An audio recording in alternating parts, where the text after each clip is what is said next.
Le toit couvert de bagages, en voiture ou en bus, ils sont des centaines à fuir les violences du groupe islamiste Boko Haram à Difa, à la frontière avec le Nigeria. Zinder, la deuxième ville du Niger, est devenue le refuge de nombreuses familles.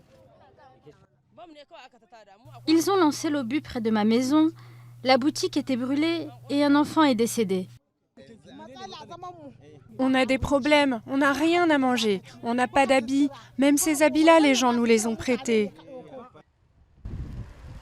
Selon les autorités locales, quelques 10 000 personnes ont afflué à Difa ces derniers jours. La plupart ont trouvé refuge chez de la famille ou des amis dans cette ville de 350 000 habitants. Au total, il y a eu 42 personnes qui étaient arrivées. Je les ai accueillis ici chez moi. Les voisins m'ont offert quelques locaux.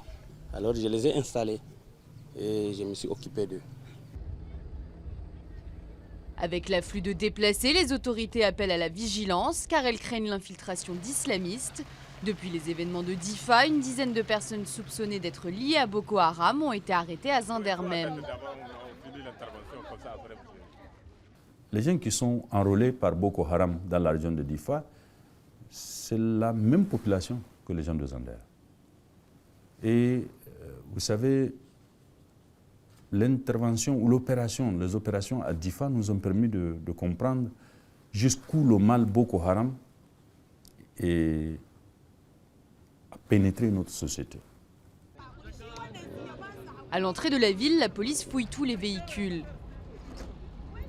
Aïchatou Salifou vient tout juste de parcourir les 400 km qui séparent Zinder de Difa avec 25 membres de sa famille. Après avoir survécu à une attaque à la bombe, elle s'est jurée de ne plus jamais retourner chez elle.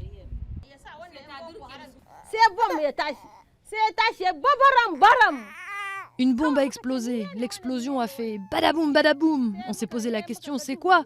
On a vu tout d'un coup, tout était sombre. Quelques instants après l'explosion, j'ai constaté que parmi des personnes qui étaient à côté de moi avant l'explosion, il y en a qui ont des bras amputés, qui sont éventrés, les jambes arrachées. À ce moment-là, selon ce que j'ai vu, il y avait 25 blessés.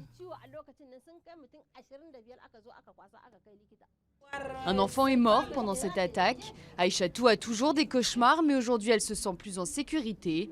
Pour l'heure, la ville a réussi à tenir la menace à distance, mais les craintes persistent.